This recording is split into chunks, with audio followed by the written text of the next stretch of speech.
Lenovo resmi meluncurkan Legion Go 8.8 generasi kedua. Lenovo Legion Go 8.8 generasi kedua hadir dengan layar 8.8 inci yang lebih cerah dan tajam.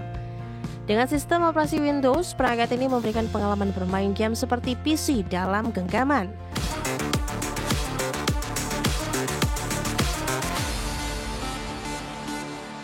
Pemirsa, Anda menyaksikan TechBiz. Lenovo kembali memperkuat posisinya di pasar gaming portable.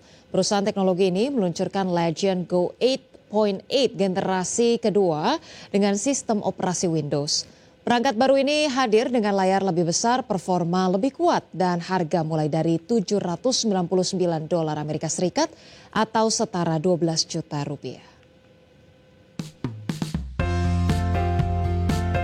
Lenovo resmi meluncurkan Legion Go 8.8 generasi kedua. Lenovo Legion Go 8.8 generasi kedua hadir dengan layar 8.8 inci yang lebih cerah dan tajam. Dengan sistem operasi Windows, perangkat ini memberikan pengalaman bermain game seperti PC dalam genggaman. Performa Legion Go didukung prosesor AMD Ryzen generasi terbaru dan grafis RDNA 3. Hal ini membuatnya mampu menjalankan game AAA secara lancar tanpa kompromi kualitas. Legion Go generasi kedua juga menyertakan controller yang dapat dilepas mirip dengan Nintendo Switch. Fitur ini memberikan kebebasan bagi gamer untuk bermain dalam berbagai mode. Baterai yang lebih besar menjadi nilai plus dari Legion Go, memungkinkan gamer menikmati waktu bermain lebih lama tanpa khawatir cepat kehabisan daya. Lenovo juga menyertakan teknologi pengisian cepat untuk efisiensi. Lenovo Legion Go 8.8 generasi kedua dijual dengan harga mulai $799 Amerika atau sekitar 12 juta rupiah. Perangkat ini sudah tersedia secara global dan siap menjadi pilihan baru bagi penggemar gaming portable. Berbagi sumber, iDeck Channel. Pemirsa, Samsung resmi meluncurkan Galaxy Tab S11 Ultra sebagai tablet premium terbaru. Pemirsa, produk ini hadir dengan layar Super AMOLED 14 inci, kemudian chipset yang juga canggih. Pemirsa, fitur produktivitas yang lebih lengkap ini, kemudian produk ini dibanderol mulai dari $1.299 Amerika atau setara dengan 21 juta rupiah di pasar global. Galaxy Tab S11 Ultra hadir dengan layar Super AMOLED berukuran 14 inci, resolusi tinggi, serta refresh rate 120 Hz. Keunggulan ini menjadikan tampilan gambar jernih dan mulus sehingga mendukung aktivitas multimedia dan kreativitas pengguna. Tablet ini didukung chipset Snapdragon generasi terbaru yang diklaim memberikan performa cepat dan efisien. Galaxy Tab S11 Ultra juga memiliki RAM hingga 16 GB dan penyimpanan internal sampai 1 TB. Samsung melengkapi produk ini dengan S Pen terbaru yang lebih responsif dan akurat. Fitur ini cocok untuk desain grafis, pencatatan cepat, hingga multitasking di berbagai aplikasi sekaligus. Kapasitas baterai besar 11.500 mAh memberikan daya tahan lebih lama, didukung pengisian cepat hingga 65 Watt. Galaxy Tab S11 Ultra juga mendukung konektivitas 5G untuk akses internet super cepat. Galaxy Tab S11 Ultra dibanderol mulai dari $1.299 atau setara 21 juta rupiah di pasar global. Dengan fitur premium dan desain elegan, Samsung menyasar kalangan profesional dan pengguna kreatif yang membutuhkan performa tinggi. Berbagai sumber, iDeck Channel. Pemirsa, ROG ID resmi meluncurkan kacamata pintar terbaru yang mengusung teknologi augmented reality dan mixed reality, di mana produk ini dirancang untuk memberikan pengalaman visual yang imersif dan futuristik. Dengan fitur canggih serta desain ergonomis, ROG ID Glasses siap menjadi salah satu inovasi terdepan di pasar teknologi wearable.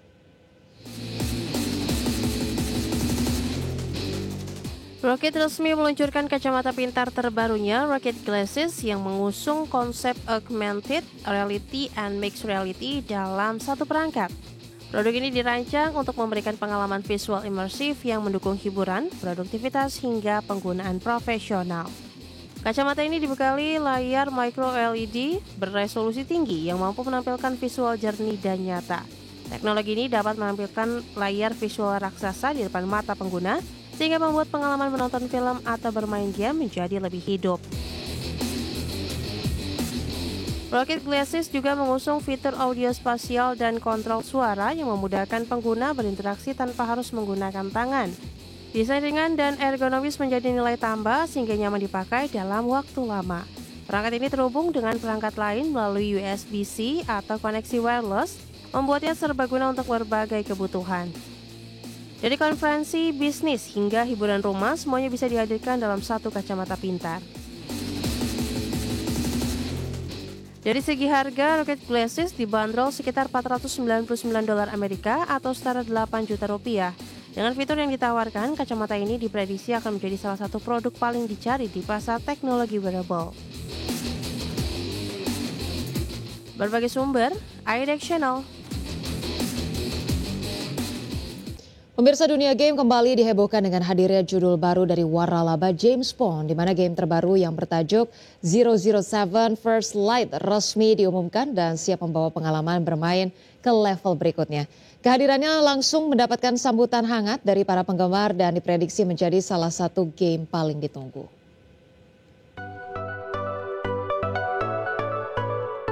Dunia game kembali dihebohkan dengan kehadiran judul baru dari waralaba ikonik James Bond. Game bertajuk 007 First Light merupakan entry terbaru yang menghadirkan petualangan agen rahasia paling terkenal di dunia. Game ini dikembangkan untuk memberikan perspektif baru terhadap karakter James Bond melalui jalan cerita yang segar dan menegangkan. Berlatar belakang dunia penuh intrik dan bahaya, pemain akan dibawa menjalani misi yang penuh aksi penyamaran, teknologi canggih, dan pertarungan menegangkan. Latar tempat yang luas dan detail membuat pengalaman bermain semakin realistis.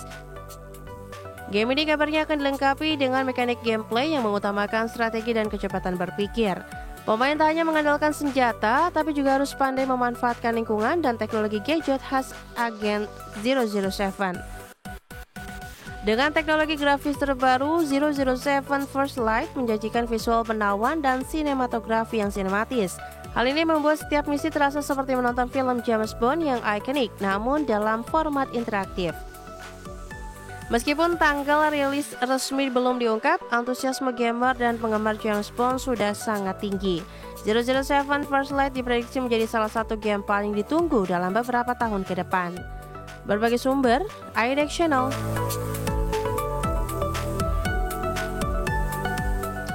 Sementara itu, pemirsa, dari sektor industri, Kementerian Perindustrian menegaskan terus mendorong kebijakan dan program prioritas sektor industri di tahun 2026 yang secara masif mendukung perekonomian nasional.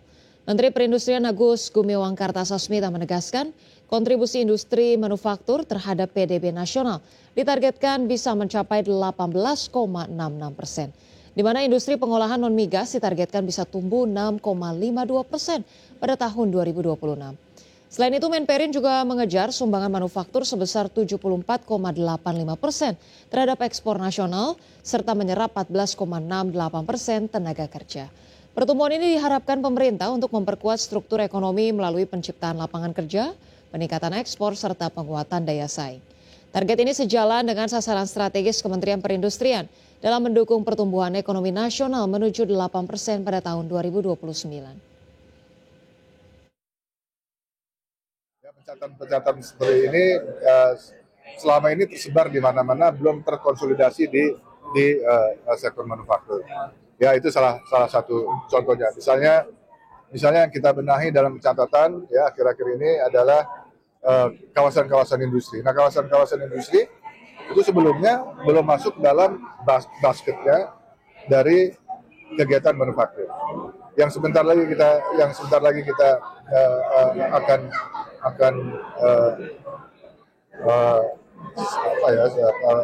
periksa, yaitu